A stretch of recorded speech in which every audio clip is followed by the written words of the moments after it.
rescued people, they don't have their passports with them. So the protective home and the NGO urges communicates with the embassies and get their travel document. But prior to that, when any foreign national is arrested or rescued, the intimation is sent to the sent by all the police stations in Goa to our office.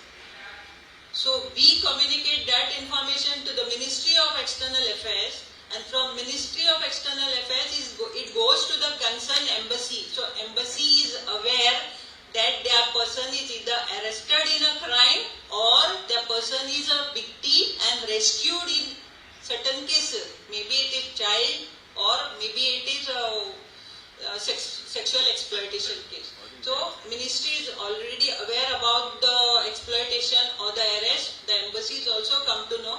So the embassies directly contact us for more details, or directly they contact the local police station, and that's how embassy is aware about the person who is wanting help, and they may in the course of time require a travel document, because when we send the information, the victims are mostly without the passport details, so they don't have the passport details. So somehow they try to tell their names and all, and then the embassy issues them the travel document. And meantime, from our system, we get to know the details that these foreign nationals who are victims of sexual exploitation have arrived on a valid visas. But once they are in India or Goa, their passports are taken by their pimps, whatever, who are the people who are exploiting them. So they have no access to their passports. So what is the thing is that sometimes they have a photocopy of the passport which they furnish to the NGOs, and from there they come to know that they are legally arrived in India, but in order to go back they need a travel document. So the embassies provide them with the travel document, then the protective home communicates with us, our office, then we communicate with the local police station seeking their no objection certificate. In the event their presence is required or no, we need to know about it, because if their presence is required, we are not permitted to issue exit permit to them.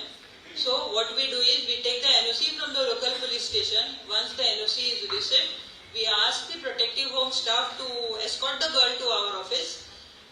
This exit permit is issued by Goa office. It doesn't go to Bombay, because this is emergency. We can't ask the victim to go all the way to Bombay or apply.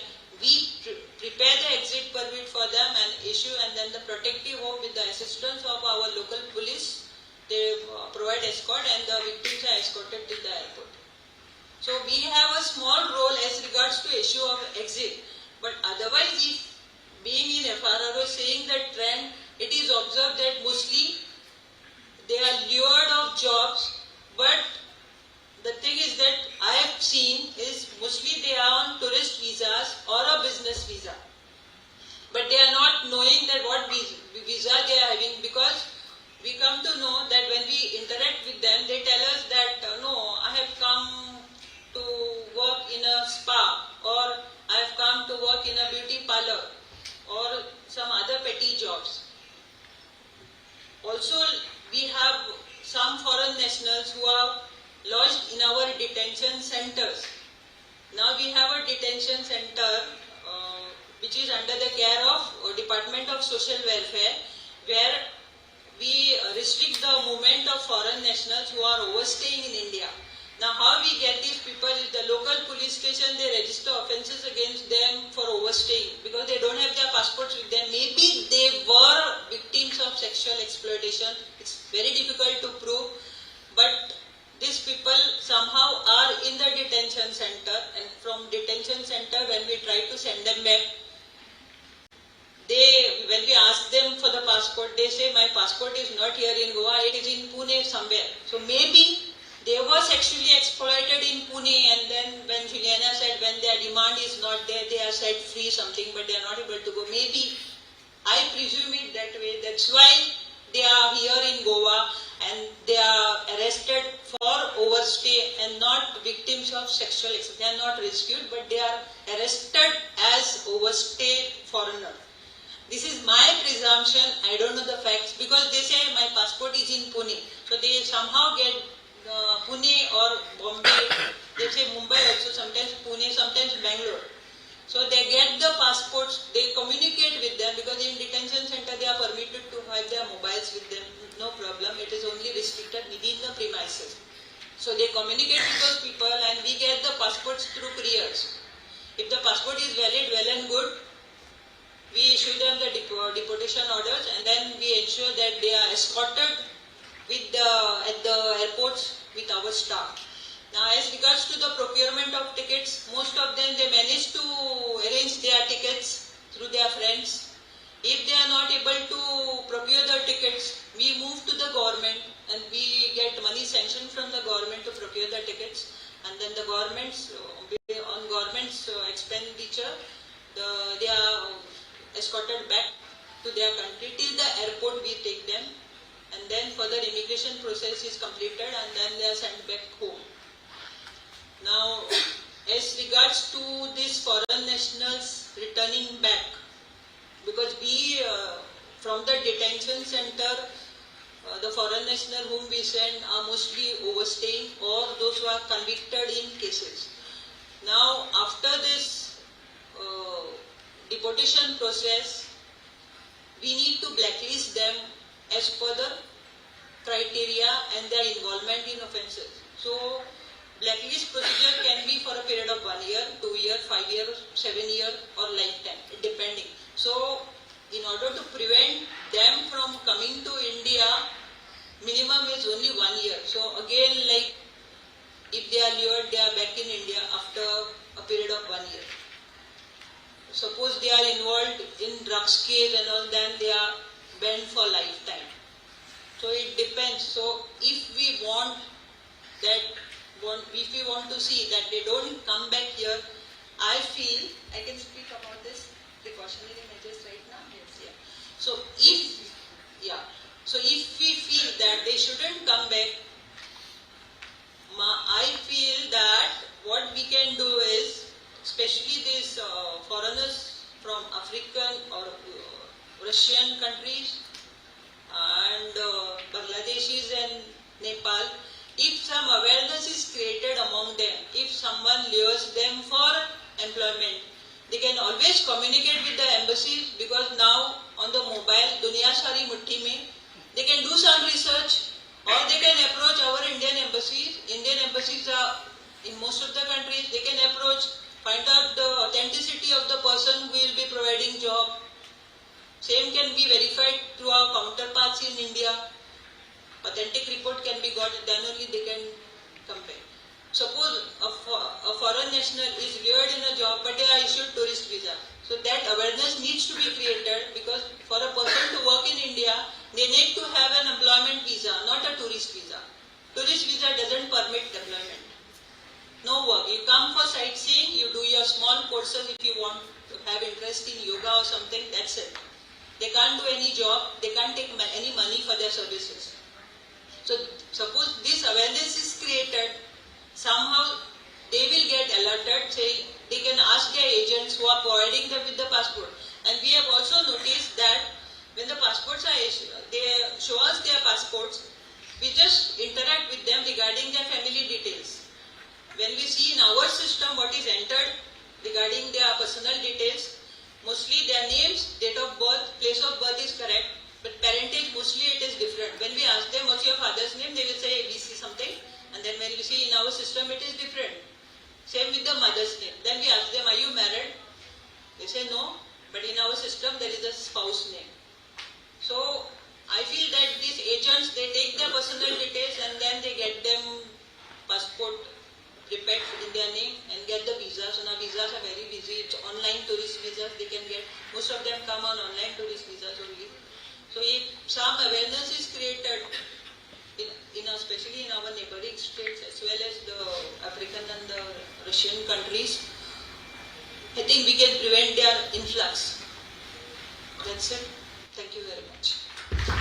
Thank you, Nitin. I'm sorry for not introducing you properly.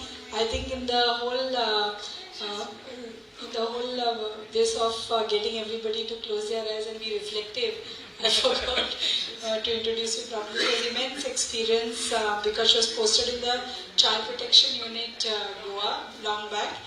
And at the Goa Police, she has handled various cases of human trafficking, child sexual abuse, and violence against women. And she's the DYSP at FRR. Thank you so much for sharing and giving us your inputs. I'll summarize later. I now invite Chris Nyatungutta, if I have pronounced it right. Okay, here's your mic. My name is... and he's Chris Nyatungutta. Chris Nyatungutta. Tom. Oh, Tom, yes. And he has immense experience, 20 years of experience in the Ministry of Interior and Coordination of National Administration. He is currently at the Kenyan High Commission. We invite you, sir, now to share your experiences. Well, as you have heard, my name is Chris Nyatungutta Tom. I'm based at the Kenya High Commission, New Delhi, as the immigration attaché.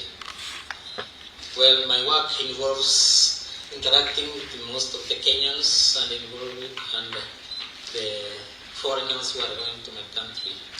In many occasions, they ask for visas, and we are able to process them and allow them to proceed their journey to Kenya. The Kenyans, when they have issues, they approach the embassy, and we are able to concerted effort of all stakeholders so that we can be able to proceed and assist the victims. Because when I'm saying about these victims, when we have been classified as a source country to our nationals, they are victims of sexual exploitation. They have been cheated. There have been even wrong information that India can give them jobs. India can give them various jobs that are well paying in terms of where they will be paid around 30 to 50,000 rupees in those jobs as waitresses in hotels, saloonists, massagers, computer operators, and house helps in India. But unfortunately, upon arrival, these Kenyans who come to India, their passports are confiscated, their tickets are removed from them, they remain helpless. So there are given times and conditions of work as they are supposed or do not, and proceed usually, and whatever they are working, the proceeds usually go towards the expenses that they incur to purchase the visas, tickets, and the upkeep. That is, somebody asks those girls once they have come, give me 250,000 rupees. She's new, she doesn't know have a job already. She's asked, now that your passport is with me, you need to give me 250,000 rupees before I can give you all these documents. It becomes a problem. So what we call, they are forced to pay to get payment from prostitution. Those conditions that they are given immediately they arrive here really force them to engage in prostitution. That is the sad situation that we have. In many occasions, these girls are forced to prostitution either as call girls, escort service, or managers of sex establishment around the Indian streets. They are found around the Indian streets, soliciting for money from men, clients. Failure to raise the cash, the traffickers, they'll sell the would-be traffickers or the trafficked person to another foreigner. Madam, through her research, she mentioned that some Nigerian men are sold these ladies are sold to them from the research that has been conducted. Zayata has said that. So this foreigner, they are so intimidating to these girls that they force them to give them money. So at the end of the day, these girls are helpless. They become victims of sexual prostitution. In order to raise this amount so that they can pay the traffickers, these people, they lack freedom or freedom of movement. They are not able to move. They are confined in certain rooms. And somehow, most of these girls, they find themselves escaping from these homes, and that's how they find themselves at the Kenya Commission in New Delhi. Some travel from far, Bangalore. What else? Chennai. They take night trains. They find themselves in New Delhi. They found themselves at the embassy in my desk asking for help. At the end of the day, it becomes a challenge to me because I don't have accommodation for them. At the same time, there are processes which I need to follow for them to get certain papers in order to leave this country. We find that these people have overstayed their visas. So there is a process to FRRO to process the exit permit, to pay penalties for they are going back to Kenya before there are those whose passports were confiscated, so I have to get the passport for an emergency travel passport for that person to be able to proceed to a country. After he has gotten that passport is when we can start the process of applying for exit permit. Without that, we cannot start the process.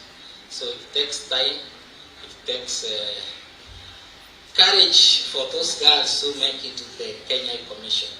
Others are in those homes without reporting their presence in India to our office.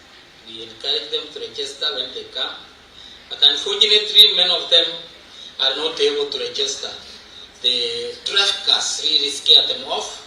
They tell them if you report, the embassy will take you to the Indian authorities, they will arrest you and you will be able in for good. So it is a challenging situation. The traffickers misinform the girls who come to this country and they are giving them wrong information that I will arrest them and take them back to the Indian authorities. That's very unfortunate. But once they have come, we try our best. We have we have partnership with NGOs which really support us in finding accommodation for them as they process the exit permits. These NGOs have been of help to us. They are the ones which give them accommodation. They take the immediate steps of checking their health status until these girls get the exit permit from the FRRO. Then we make arrangement to escort them to the airport, then they take the flight home. The NGO has partnered with the partner NGOs at home. These NGOs at home, they try to look at these girls to give them social support, counseling services to them so that they are able to cope with the life of moving from sexual exploitation to living in the community. So at the end of the day, occasionally we get challenges when we are applying for this document. Like now from the FRRO, occasionally it takes a little bit of time when some of the girls come from far, from New Delhi. You find that the process has to take long before these guys can get the exit permit. So it takes time.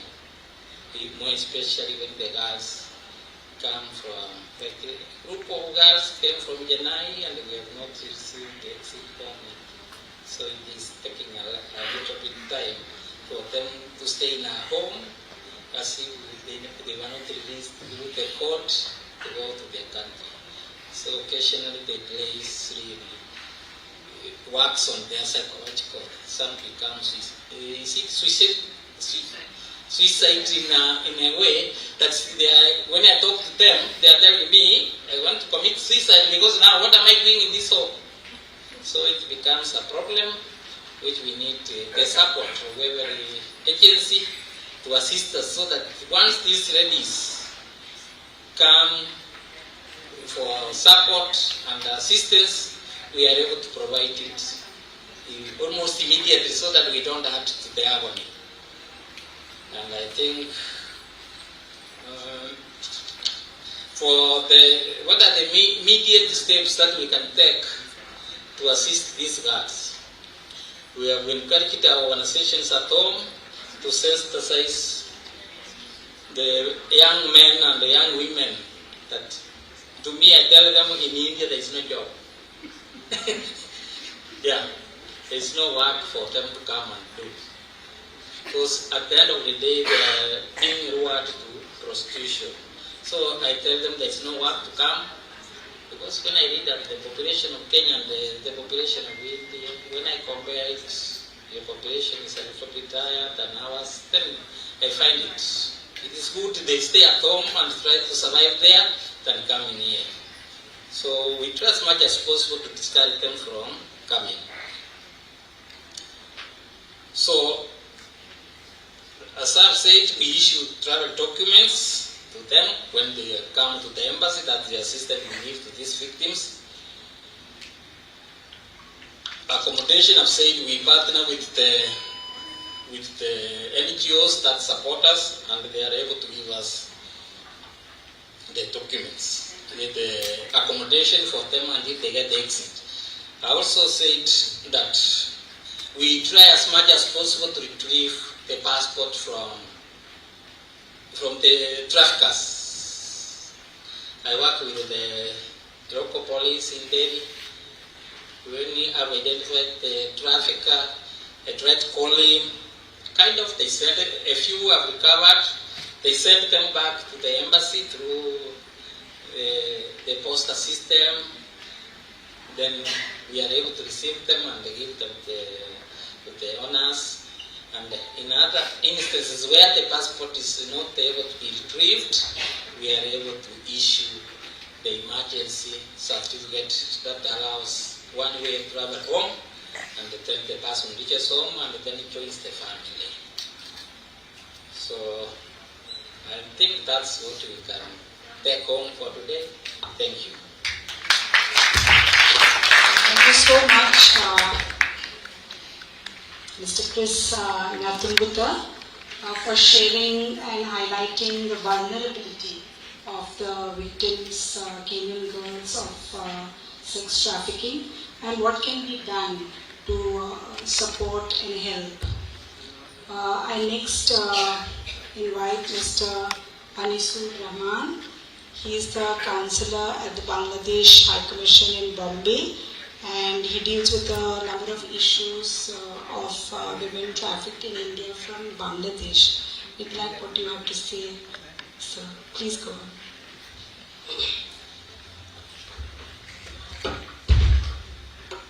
Bismillahirrahmanirrahim. Dear dignitaries, I am here from Bangladesh Deputy High Commission Mumbai to communicate with you. I will not talk much, I will talk less, but I think it will be informative and so on. Goa and Bangladesh. Bangladesh High Commission in Mumbai. From January to October, we rehabilitated 50 women. 50 women from Goa, Madhya Pradesh, Damandiu, Gujarat,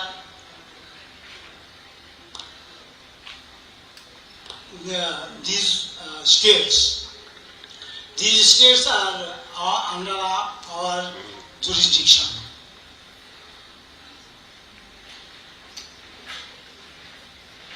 Goa authority send us information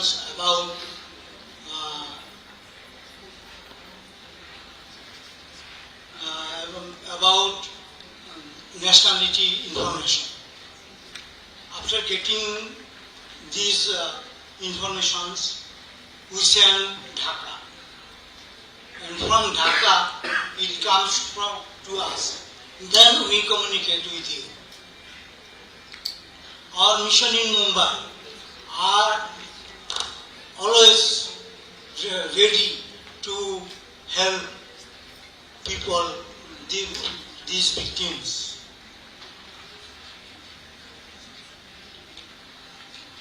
We are having helping attitude. During my 24 years of diplomatic service, I have gathered some things for betterment of Goa and our jurisdiction. What we do?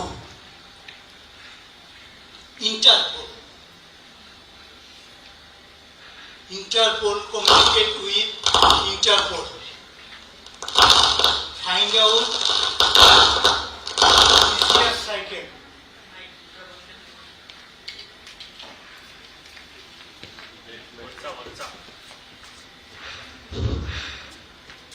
BCS cycle. Find out diplomatic setback which hinders rehabilitation.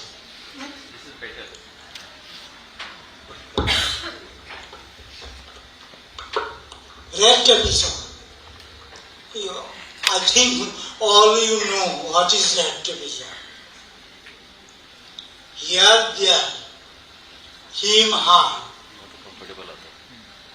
This repatriation has to be relocated or stop. Next, lack of integration with interlegia.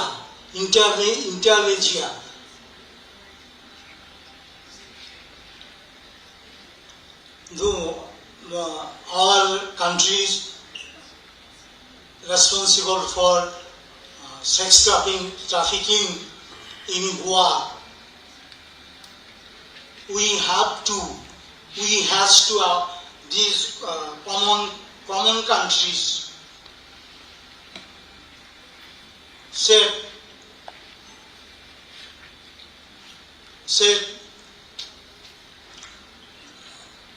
intelligence helping one state to one state, one country to one country, and intelligence, legal setback. It is also important. Legal setback, delay in legal aspect, NGO role of NGO. From Bangladesh, any NGO here, any representative from Bangladesh? No. Country, government to NGO, NGO to government, NGO to NGO.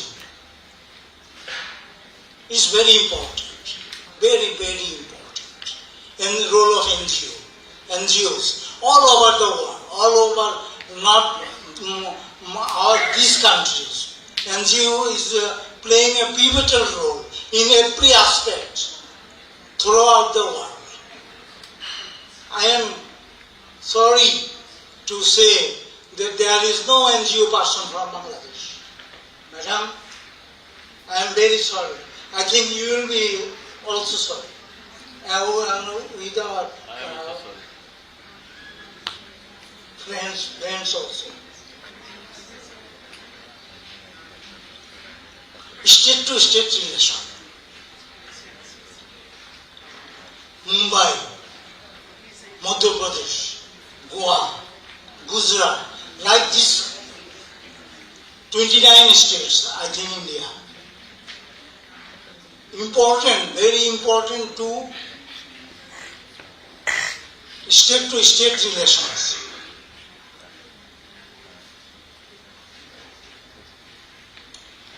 Strong border guard. You know, Bangladesh is thirdly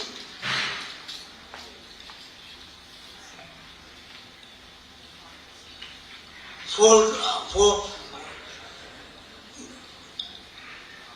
Bangladesh border with India, 4,142 kilometers.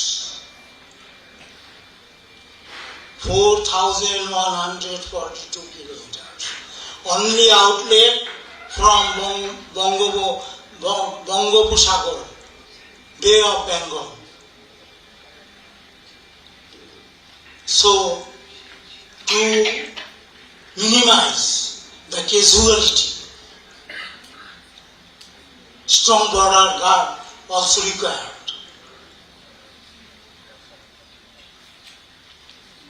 Another thing, speedy trial. Legal setback, I told you earlier. Speedy trial will help us. We and among us, between and among us, will be happy to rehabilitate these inhuman people in these states, in our countries, the whole world. I will not linger more.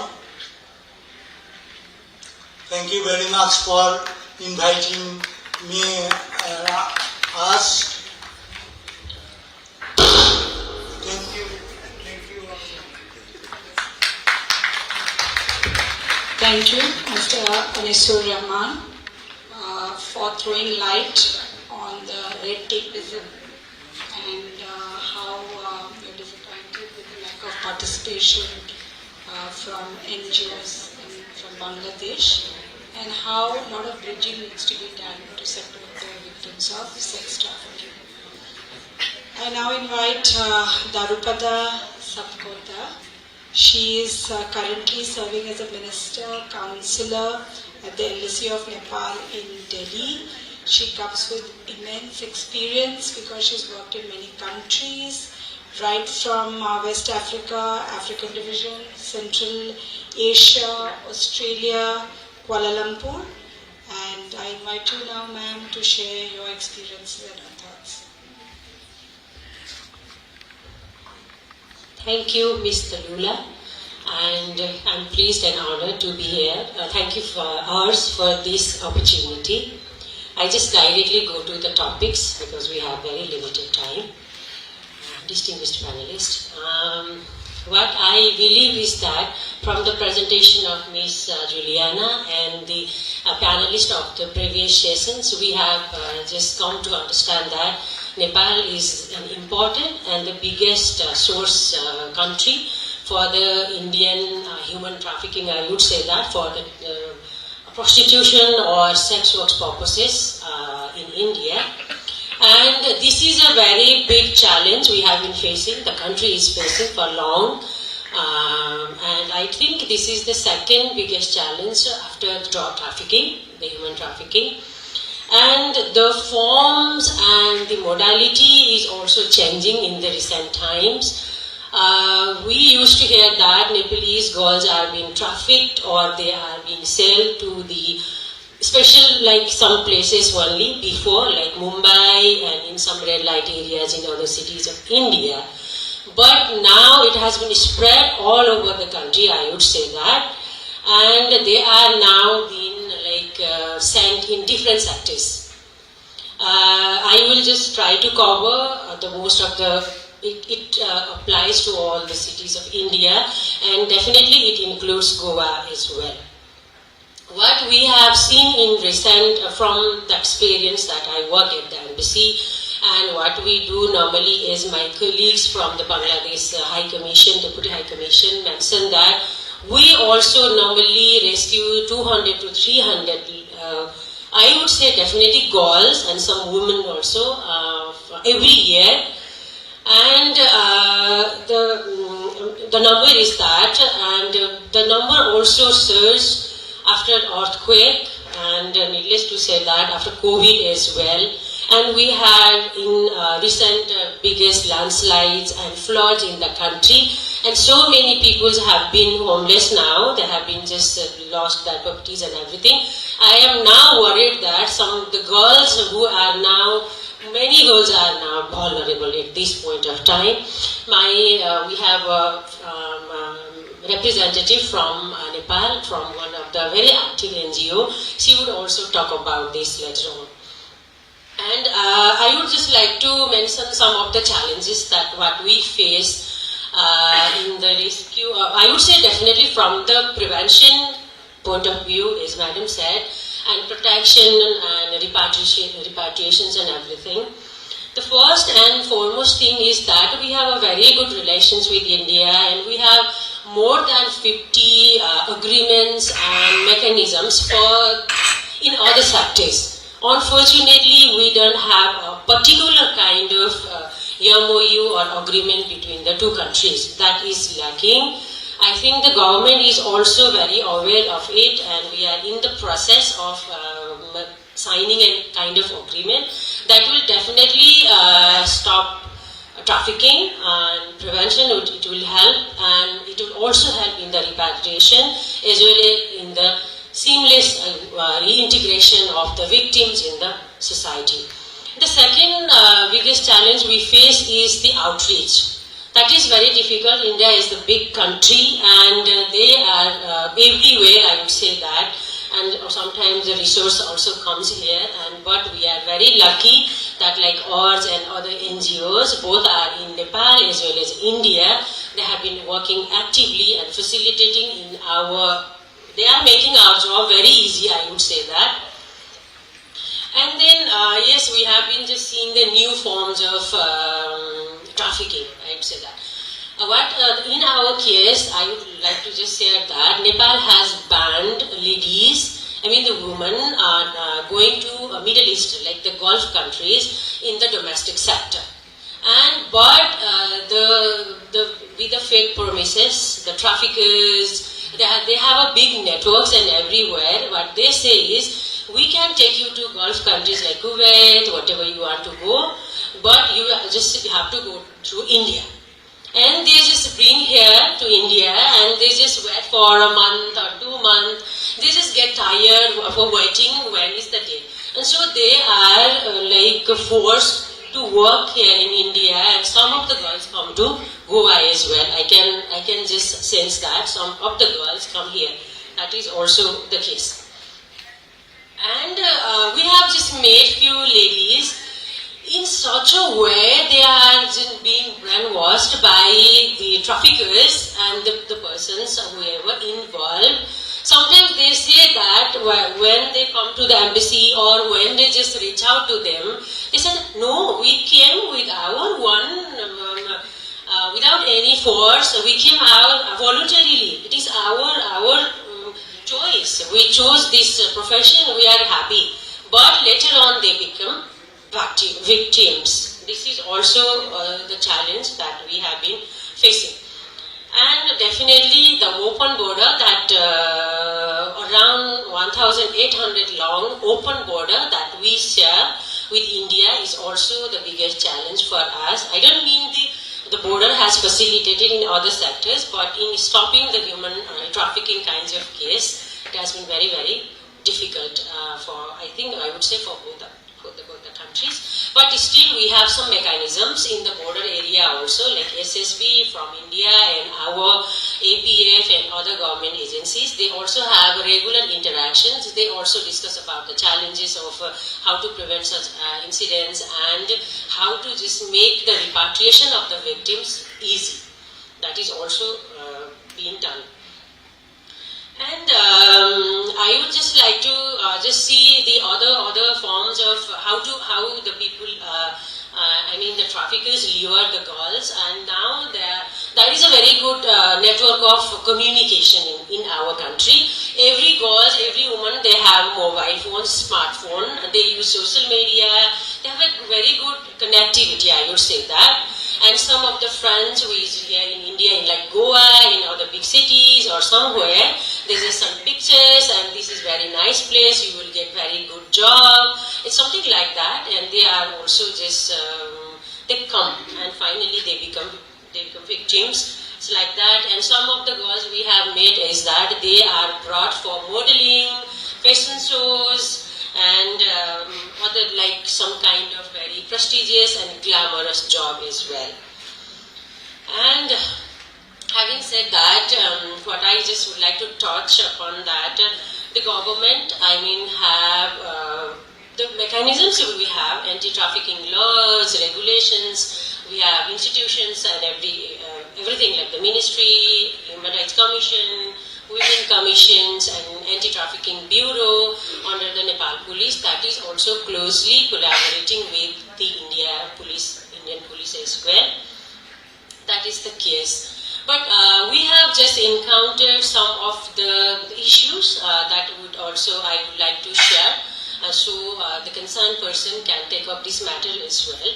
That in the rescue and repatriation, what we have faced is when the victim is rescued and her perpetrators, like it takes some time for the process to finish, like for the prosecution or in such case. So it is like being very difficult for her to stay for a long. And sometimes the penalties also very low, but sometimes they get penalties, but the compensation payment is also very difficult. As per the practice, if I am not wrong, if anybody can correct me if I am not wrong, that she should have a bank account in India. But she doesn't hold valid document to open a bank account, so she is entitled to compensation, but she cannot claim her compensation. We have just seen such cases as well. So if it can be sorted out, if the prosecution is completed soon and the compensation amount is paid, that would be, I think, good for the victims. One of the part that we can help. And definitely we are thankful to the government of India and all the concerned agencies and police and everyone for the help they have been just rendering to the government and embassies as well. And I think that is what I just wanted to share. And before I conclude, I would just like to thank the arts, and I would like to just reiterate that these such NGOs, whatever in Nepal, you are the first line of defense. I would say that. When it comes to the prevention, rescue, definitely you are the one. Sometimes you just let us know, the embassy also, this is the case here. Sometimes you rescue first and inform us for the documentations and everything. And you are also helping in the repatriation. And so you are the first line of defense. You just keep working, keep supporting the government, or keep supporting the victims. Thank you.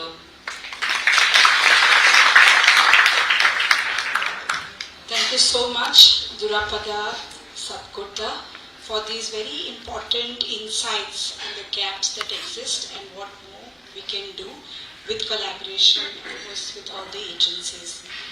I would now like to invite Charimaya Tamang. She is very important to this sort of discussion because she is a survivor in a way, and she has been working a lot in the space of anti-human trafficking. She's won a number of awards for the work that she has done, and she's like a hero in the community. आप अभी अपना experience जो है हमारे साथ share कर सकते हैं. नमस्कार आप सभी को. First of all thank you moderator ma'am को. मेरा अपना जो प्रेजेंटेशन रखने से पहले मैं ये बोलना चाहती हूँ, मैं कौन है आप लोग को पता है, मैं क्यों यहाँ है और कैसे है और कहाँ से है. ये बोलने के लिए सबसे पहले मैं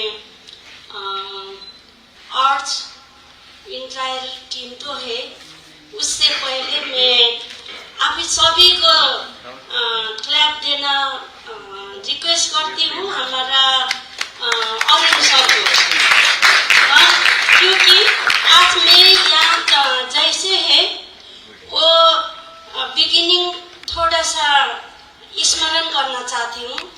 जब 1996 में मेरा और हम नेपाल, बांग्लादेश, भारत तीनों देश का लड़की लोग को रेस्क्यू हो रहा था, उस टाइम में सोशल वर्कर से तरफ से सबसे पहले मिला अरुण सर को ट्रांजिट रोड में. तब से मुझे लगा था कि हम सिर्फ प्रॉब्लम फेस करने के लिए नहीं, कल के दिन में एक इंसान बनने के लिए हमारा साथ में हाथ में हाथ मिलाने के आदमी लोग भी साथ में हो सकता है बोल के एक बीज रोपण किया था. Arun sir thank you. इस टाइम से अब तक आने के लिए जो हमारा ये ऑर्गेनाइजेशन जो गोवा और गोवा का ये आर्ट्स के लिए साथ में सपोर्ट के काम कर रही है, और ज़्यादा लोग हैं यहाँ पे. हमारा लग्जमबर्ग का मैम लोग हैं, उन लोग को भी मैं नमस्ते बोलती हूँ. और यहाँ हमारा गवर्नमेंट के तरफ से और दूसरे फॉरेन कंट्री के तरफ से हमारा अभिभावक सभी लोग हैं यहाँ पे. आप सभी को जितना भी उपस्थिति है यहाँ पे, सर मैम जो जितना जहाँ का है सभी लोग को प्रणाम करती हूँ. और मेरा प्रेजेंटेशन आगे बढ़ाना चाहती हूँ. मैं ज़्यादा से ज़्यादा टाइम नहीं लूँगी. ये बोलना चाहते हैं कि हम जहाँ पे है, जैसे आज इकट्ठा होकर यहाँ पे है, ये हर वक्त नहीं मिलता है. जिस समय पर हम जहाँ पर मिल गए है उस टाइम में कुछ करने के लिए डिस्कशन होना जरूरत है. वो डिस्कशन कल से आज तक हो रही है. हम हो सकते ये डिस्कशन के बाद में हम कुछ प्लानिंग भी कर पाए तो और भी अच्छा होता है, क्योंकि हम इस तरह का इंटरनेशनल कंसुलेशन हर वक्त नहीं मिलेगा. तो मैंने आप लोग को थोड़ा सा पिक्चर दिखाया था. ये आप लोग को मैं इसके लिए शेयर करना चाहती हूँ, जो हमारा नेपाल का पहले लेडी कंट्री प्रेसिडेंट के साथ में हम सर्वाइवर लोग. इसी ने ये शक्तिसम्म ने ट्रैफिकिंग सर्वाइवर कॉन्फ्रेंस के टाइम में प्रेसिडेंट का टाइम लेकर हम कुछ सभी लोग तो नहीं है, वो कॉन्फ्रेंस में हमारा 200 से ज़्यादा ट्रैफिकिंग सर्वाइवर लोग मौजूद था, लेकिन हम कुछ लोग यहाँ पे उपस्थिति है, क्योंकि वो प्रेसिडेंट के स्टेशन के ऑफिस में ज़्यादा लोग जा नहीं पाते, इसी ने शेयर किया. Thank you. जी, ये मैंने आप लोग के सामने रखा हूँ. इसमें मैं ज़्यादा करके नहीं बोल पाती क्योंकि हमारा टाइम नहीं है. शक्तिसम्म क्या है और कैसे इस्टेब्लिश किए इसके बारे में लिखा हुआ है, आप लोग देख सकते हैं. थोड़ा बोलने के लिए जो और शक्ति मीन्स पावर। पावर क्या है वो तो मैं बोलना चाहती हूँ। जैसे कल के दिन में जब हम लोग किसी भी तरह किसी की वजह से हम ट्रैफिकिंग हुआ था, तो वो ट्रैफिकिंग होने का हमारा कुछ दोष नहीं है, हमारा कॉज नहीं है। किसी ने हम लोग को वहाँ पे डाल दिया था, वो जो प्रॉब्लम में डाल दिया वो हमारा लाइफ अंत नहीं हुआ है। वहाँ से भी हम उठकर जी सकते हैं बोल के हम पावर बट इकट्ठा होकर एनजीओ शुरू किया शक्ति समूह। शक्ति मीन्स हम उस टाइम में जितना रोता था, आंसू बहता था, दर्द होता था, वो दर्द हमारा लिए एक एजुकेशन है, और जो आंस बहाता था वो आंस हमारा पावर है। ये दोनों एजुकेशन और पावर दोनों मिलकर शक्ति समूह बना के हम आज तक चल रहे। और अभी शक्ति समूह शुरू करके 27 इयर्स हुआ। 1996 फरवरी 5 में रेस्क्यू हुआ हम लोग। 1996 जुलाई मंथ में हमको रिपार्टेशन हुआ था। तो उसके बाद में 96 के अंत में हमने शक्ति समूह शुरू किया। जो जितना लोग रेस्क्यू हुआ था सभी वापस जा नहीं पाए। 500 से ज्यादा लोग में हम 268 लोग हम लोग था नेपाली लोग।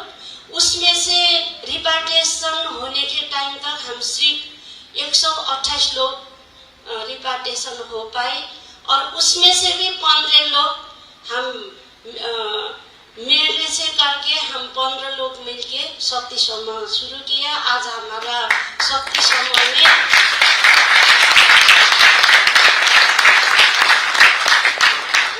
शक्ति समूह में 133 लोग वोटिंग राइट मेंबर है। और ये शक्ति समूह ट्रैफिकिंग सर्वाइवर ऑर्गेनाइजेशन है। और इसको किसने क्या बोला वो भी मैंने थोड़ा सा हाईलाइट किया है, आप लोग देख सकते हैं।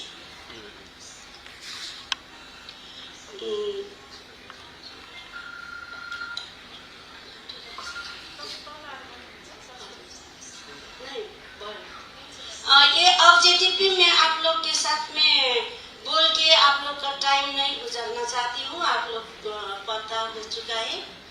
और ये ऑब्जेक्टिव हासिल करने के लिए शक्ति समूह ने अपने तरफ से भी कुछ थीमेटिक एरिया चूज किया है। और ये थीमेटिक एरिया हमारा नेपाल गवर्नमेंट का डॉक्यूमेंट जो एंटी ह्यूमन ट्रैफिकिंग के ऊपर 10 साल के लिए नेशनल प्लान बनता है।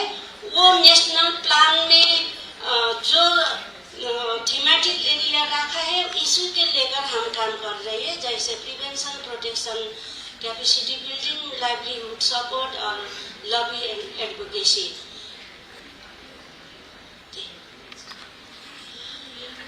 इस काम करने के तो मेरा ये चश्मा नहीं,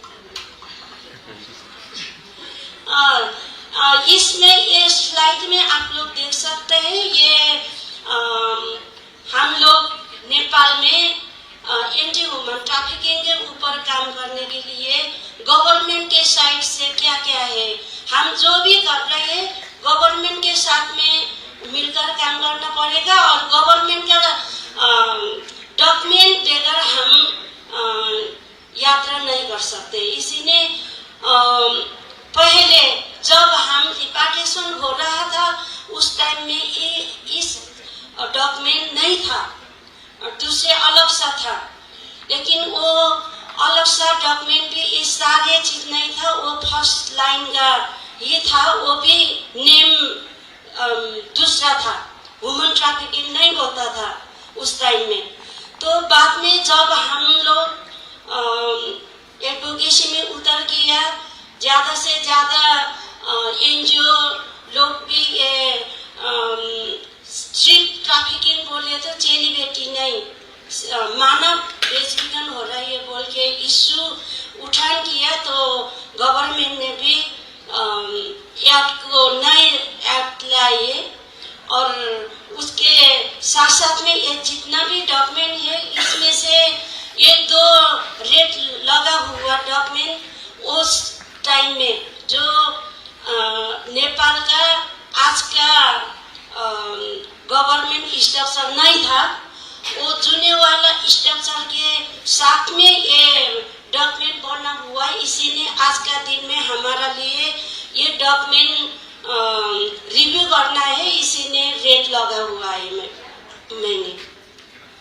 और ये क्यों रेट लगा हुआ कि आज के टाइम में जो ह्यूमन ट्रैफिकिंग का डायमेंशन चेंज हुआ है, उस तरह से काम करने के लिए ये डॉक्यूमेंट ने थोड़ा सा डिफिकल्ट दे रही है। आज के ह्यूमन ट्रैफिकिंग का सब इश्यू को इसने लेकर नहीं जा पा रही है, इसी में भी रेट लगा हुआ है। और मैंने आप लोग को थोड़ा सा शेयर कर रहा था प्रोटेक्शन। हम सभी आज के सेशन में हम रेस्क्यू के बाद में जो प्रोटेक्शन का इश्यू है, हम लोग क्या मानते हैं कि प्रोटेक्शन के इश्यू में 6R में काम करना पड़ते हैं। और वो 6R में काम करने के लिए सबसे पहले ये समझना चाहते हैं कि इसकी मतलब ये नहीं है कि आप लोग ने ये प्रोटेक्शन में इश्यू नहीं समझ लिया, ये बोलने में नहीं जा रही हूँ, लेकिन शक्ति समूह का एक्सपीरियंस बता रही हूँ आप लोग को। अगर हम प्रोटेक्शन बोले तो क्या होना चाहिए? प्रोटेक्शन मीन्स किसी को एक जगह में जिसको डिफिकल्ट सिचुएशन में है, बेच डाला है, वहां से निकलना ही प्रोटेक्शन नहीं है। प्रोटेक्शन के लिए हम लोग ये सोचते हैं कि किसी भी आदमी को जिस सिचुएशन से बाहर निकल गए उस टाइम से लेकर अपने कल के दुनिया में, कल के समय में इस दुनिया पर जो जीना पड़ेगा उस टाइम तक कैसे जीना, इन्वायरमेंट बनना है, कैसे काम करना है हम लोग ने।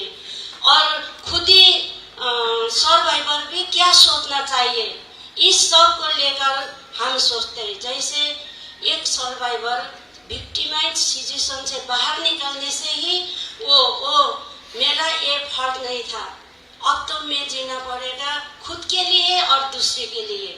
मैं एक सर्वाइवर कल का विक्टिम आज सर्वाइवर बनकर दूसरे को बचाने के लिए खुद भी कुछ करना पड़ेगा, वो भी समझ लेकर और सोसाइटी में डिग्निफाइड लाइफ के साथ में कि हर किसी ने वो तो कल का विक्टिम है, वो तो ऐसा हुआ, ये बात हम सुनना नहीं चाहते। ये बात के बगैर जीने के लिए हमारा फैमिली में, सोसाइटी में और हमारा कंट्री में, हर जहाँ हो, बांग्लादेश में हो, इंडिया में हो या नेपाल में हो, हर कंट्री में कोई भी सर्वाइवर हो तो इस लालसा के न पाकर आसानी से जीने को मिलेगा, तब तो प्रोटेक्शन का काम होगा, प्रोटेक्शन का मीनिंगफुल होगा, हम ये सोचते हैं। और प्रोटेक्शन का ऑब्जेक्टिव भी मैं आप लोग से नहीं पढ़ना चाहती हूँ, क्योंकि टाइम के साथ में हम जाना चाहते हैं। और अब मैं इसमें थोड़ा आप लोग का टाइम लेना चाहती हूँ।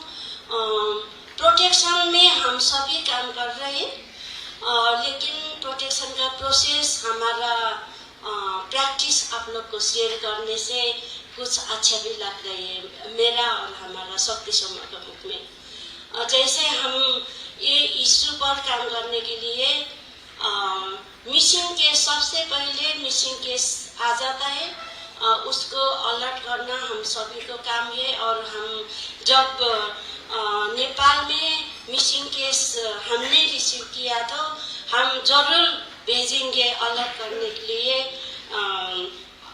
गोवा में अर्थ के साथ में काम करना, दिल्ली में दूसरे ऑर्गेनाइजेशन के साथ काम करना, ये हर जगह पर अलग सा एनजीओ के साथ में हम मिसिंग केस अलर्ट के प्रोसेस में जाते हैं और आइडेंटिफिकेशन ऑफ वनरेबल प्लेस के लिए भी हम काम करते हैं। वो कहाँ पर है वो ढूंढना पड़ेगा, उसके लिए हम खुद याद नहीं आएगा। हम अर्ज को मिसिंग केस दिएको तो प्लेस वहाँ पहचान होने के बाद में और पहचान एनजीओ के साथ में जाना पड़ता है। अगर नेपाल में है तो हम खुद नेपाल पुलिस के साथ में कोऑर्डिनेशन करके और रेस्क्यू के लिए हम जिम्मेदार बनाता है पुलिस प्रशासन को। और रेस्क्यू के बाद में हमने रेस्क्यू के बाद में ही अगर इंडिया साइड में है तो रिपाट्रिएशन के प्रोसेस में जाना पड़ता है, नेपाल साइड में है तो ये रिपाट्रिएशन प्रोसेस गैप होता है, ये काम करना नहीं पड़ता है अभी तक। तो कल तो फिर पड़ेगा क्योंकि जब डॉक्यूमेंट आज का गवर्नमेंट का स्ट्रक्चर से जाएगा तो एक प्रदेश से दूसरे प्रदेश भेजने के लिए वो भी बनना पड़ेगा बाद में, अभी तक नहीं पढ़ रहे हैं। तो रिपाट्रिएशन में सबसे ज्यादा काम वो सर्वाइवर को घर होम पहचान करना है, फैमिली को मीट करना है और उसके बाद ही होम असेसमेंट करके रिपोर्ट भेजकर तब प्रोसेस आगे बढ़ जाना पाएगा जो रिपाट्रिएशन के लिए। और इसके लिए कोऑर्डिनेशन होना पड़ेगा, वो जो जिसके साथ हम काम कर रहे हैं शुरू से मिसिंग केस अलर्ट और रेस्क्यू के साथ साथ में। और इसी के साथ ही जब होम असेसमेंट का रिपोर्ट आएगा और अगर एडल्ट है तो कोर्ट ने हम रिलीज करेगा केस को, चाइल्ड है तो चाइल्ड वेलफेयर कमिटी CWC से काम करेगा। इस तरह से हम करते हुए फिर अकेले नेपाल का एनजीओ ले जा नहीं मिलेगा। हमारा नेपाल एमबीसी और काउंसिलर के अथॉरिटी डॉक्यूमेंट लेकर एनओसी लेटर ही जब मिलेगा तब हमने रिपाट्रिएशन कर पाएगा।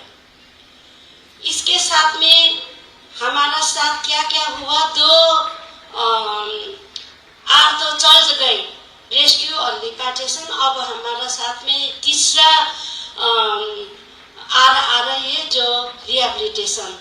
रिहैबिलिटेशन के अंदर क्या करते हैं वो हम सबको मालूम है, मैं इसमें नहीं जा रही हूँ। ज्यादा करके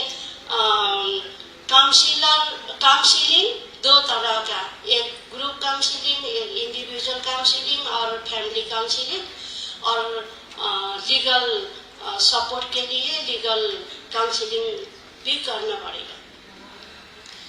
और इसके बाद हमारा पास में आता है रिइंडिकेशन का चौथा आर। ये रिइंडिकेशन के लिए ज्यादा करके हमने रिस्क असेसमेंट होना पड़ेगा। और रिस्क असेसमेंट बगैर जब हमने रिइंडिकेशन किया तो जो भी हो सकता है, कभी दोबारा रिविक्टिमाइज भी हो सकता है और ट्रैफिकिंग हो सकता है या खुद ही ट्रैफिकर भी बन सकता है।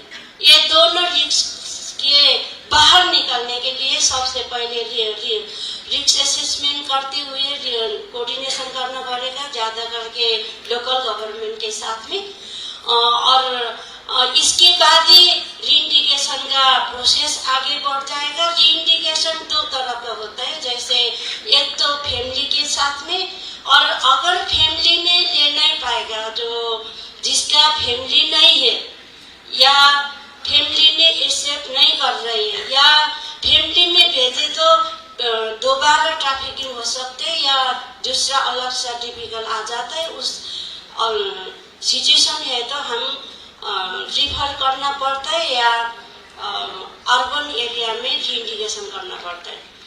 र ये सब काम का फॉलोअप जरूर होना पड़ेगा, जो फैमिली रिइंडिकेशन, सोसाइटी में रिइंडिकेशन और रिफर, ये तीनों अवस्थाओं का काम का हम जरूर करेंगे 2 वर्ष तक हर सर्वाइवर को महीने के एक बार। उसके बाद नीड बेस केस को लेकर हम फॉलोअप करते हैं और रिफर को भी मैंने इसको बोल चुका है। और ये डेटा में आप लोग को अभी नहीं बताऊंगी, देख सकते हैं आप लोग ने। अचीवमेंट भी ज़्यादा तो हम आगे भी बोल चुका है। जैसे शेयर करने के लिए क्या है कि शक्तिसम्म जब हम लोग रिपार्टेशन हो रहा था उस टाइम में गवर्नमेंट ने डिनाइड किया था, लेकिन 10 साल के बाद में खुद गवर्नमेंट ने हमको अवार्ड किया। फर्स्ट ऑर्गेनाइजेशन ये शक्तिसम्म नेपाल गवर्नमेंट ने एंटी वुमन ट्रैफिकिंग के खिलाफ खड़ा होकर काम करने वाला एनजीओ बोलकर अवार्ड भी किया है। और उसके साथ साथ में यूएस गवर्नमेंट और बहुत सारे एजेंसी लोग से हम अवार्ड मिला है। और उसके साथ ये अचीवमेंट में आप लोग को शेयर करना चाहती हूँ, सर्वाइवर कॉन्फ्रेंस आप लोग ने भी कर रही है अभी के टाइम में। जिस टाइम में हमने किया था वो बहुत मुश्किल के साथ, आज के सब टाइम नहीं, उस टाइम जो 2007 से हम कॉन्फ्रेंस कर रहे हैं। आज तक हमने 5th कॉन्फ्रेंस कर चुका है ट्रैफिकिंग सर्वाइवर को, और 4th कॉन्फ्रेंस में हमने ट्रैफिकिंग सर्वाइवर को नेटवर्क भी शुरू किया है नेपाल में। अभी ये नेटवर्क में काम कर रहे हैं और हमारा बेस्ट प्रैक्टिस भी बहुत सारे कल से हम कुछ बोल रहे हैं। ये प्रैक्टिस की बात शेयरिंग कर रहा था, इसीलिए मैं आप लोग को टाइम नहीं लूँगी। चैलेंज भी बहुत सारे हैं, हम सभी लोग को चैलेंज सेम टू सेम हो सकते हैं। किसी से थोड़ा डिफरेंट क्या है कि नेपाल में अभी ज़्यादा करके थोड़ा सा डिले हो रही है। जो पार्लियामेंट प्रोटोकॉल तो रेटिफाई हुआ 2019 में, लेकिन वो तरह से जाने के लिए नेपाल का जो अभी है एक्ट 12 से भी ज़्यादा एक्ट को रिवाइज करना है, वो कर नहीं पा रहे, डिले हो रही है। इसीलिए हमको थोड़ा सा चैलेंज हो रही है। और सर्वाइवर को कॉन्फिडेंशियलिटी को बहुत सारे ब्रेक डाउन होता है, जिससे वजह से सर्वाइवर आगे बढ़ाने को दीवार बन रही है। इससे ज़्यादा मैं आप लोग को टाइम नहीं लूँगी, इसमें कुछ रखा है, ये आप लोग देख सकते हैं। और शक्तिसम्म का ये अचीवमेंट का कुछ पिक्चर आप लोग को शेयर करना चाहते हैं। Thank you sir. Thank you Charupaya ji और आपके एनजीओ को शक्ति समूह जो इतना बहुत सारा काम कर रही है। I will quickly summarize because we are running short of time. Thank you to all the panelists for giving us your insights and steps to be taken up, challenges. One of the challenges was a lot of red tapeism in the processes to do justice to the victims of sex trafficking, which Mr. Rahman talked about, and the lack of more NGOs coming forward to become like a effective collaborator. Ma'am Nutanji talked about the extensive processes of registration, lapses, coordination that the different government departments need to do, also with the embassies and also with the NGOs. So it is critical, therefore, to create awareness at large, where the victims girls, women who all you all know about the differences, the different visas, what is the basic difference between an employment visa and a tourist visa, and what are the like the traps that exist in this vicious cycle. Mr. Chris talked about the vulnerability of the victims and how there needs to be extensive support given to them because there's constant luring, constant victimization, holding them back because of money, which further takes them into sex trafficking. He also talked about one very important point, which is the role of NGOs. The role of NGOs as a bridge to sort of limit these problems and as a ray of hope to the victims of sex trafficking from the source countries into Goa. And last but not the least, Ma'am Durapada talked about the high number of girls and women from Nepal that are now all across India that are being trafficked. And again, the lacunae in various government systems and the role of NGOs to bridge the gap. And as Charimaya truly said, the strength lies in coming together, looking at these challenges as an opportunity to build our strength, to build that power by which we can do justice and give the necessary freedom due to the victims of sex trafficking. Thank you so much for your patience. Arun, would you like to take this forward? Thank you.